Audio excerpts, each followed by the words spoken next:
நுரையீரல் புற்றுநோய் பற்றி எல்லாருமே தெரிந்து கொள்ள வேண்டியது அவசியம். காற்று மாசு, டீசல் புகை, ஆஸ்பெஸ்டாஸ் கூரையின் கீழ் வசிப்பது போன்ற சூழ்நிலைகள் இருந்தால் நுரையீரல் புற்றுநோய் வருவதற்கான சாத்தியக்கூறுகள் அதிகம். புகைப்பிடிப்பவர்களில் கூட எல்லாருக்கும் புற்றுநோய் வர்றது கிடையாது.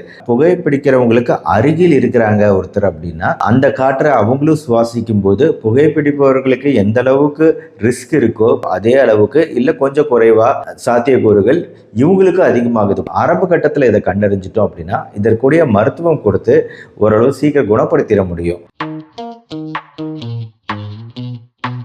தொடர்ச்சியாக தொண்டை வலி, உணவை விழுங்கும் போது அதிகமான வலி, குறிப்பா இரவு நேரங்கள்ல கடுமையான வலி ஏற்படும். தொடர்ந்து முதுகு, தோள்பட்டை, கைகள் மற்றும் கழுத்துகளில் அதிக வலி. பொதுவா உடல் எடை அப்படிங்கிறது காரணமே இல்லாம அதிக அளவு குறைஞ்சது அப்படின்னாலே இது ரொம்ப டேஞ்சர். புற்றுநோயால் பாதிக்கப்படுபவர்களுக்கு இதுவே ஒரு முக்கிய அறிகுறி.